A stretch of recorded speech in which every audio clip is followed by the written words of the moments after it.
What is Bell's palsy? Bell's palsy is also known as acute peripheral facial palsy of unknown cause. Experts actually think it's caused by swelling and irritation of the nerve that controls the muscle on one side of the face. Bell's palsy could be caused by a reaction that occurred after a viral infection. What are the symptoms of Bell's palsy?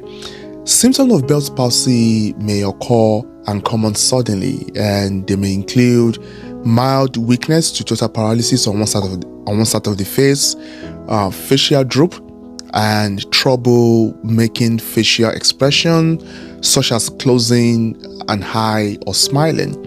Another symptoms include drooping, pain around the jaw, or pain in or behind the ear on the affected side.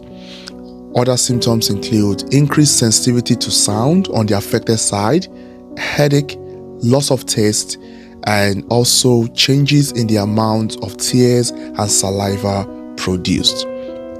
So what is the cause? Although the exact cause or reason of Bell's palsy isn't clear, it's often related to a viral infection. What are the risk factors of Bell's palsy? Bell's palsy most often occur in people who are either pregnant, especially pregnant women in the third trimester, or who are in the first week after giving birth. Also, upper respiratory infections such as fluid or cold. Also in people who have diabetes, in people who have high blood pressure. And someone might ask me again, how is it diagnosed? How are Bell's palsy diagnosed? Diagnosis is basically based on physical exam and symptoms. Actually, there is no specific test used.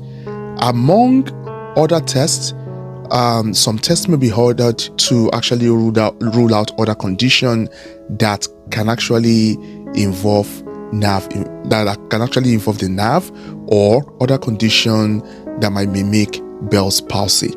Some of these tests include EMG, which is referred to as electromyography.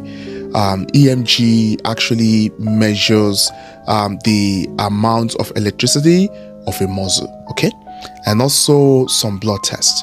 Blood tests can be used to rule out other conditions such as diabetes or Lyme's disease. Other tests that can be used are MRI. MRI, which is referred to as the magnetic resonance imaging, or CT, referred to as computed tomography. So, how is Bell's palsy treated? How is it managed? Number one, eye care. Okay, because the eyes is not going to be closed completely for a period of time. It's very important that we prevent, more damage by the application of artificial tears and ointments to protect the affected eye, and also medications to reduce swelling of the facial nerve. Medications such as corticosteroid, example prednisone, can be of good use. And also pain relief analgesics, moist heat or low heat can be used on the area. You can apply heating pad. It's usually helpful. Okay, I prescribe heating pads for some of my patients with Bell's palsy, and also gentle massage of the area can also be helpful. Physical therapy, it's helpful. Physical therapy actually helps to stimulate the facial nerve. Another kind of treatment is Botox injection.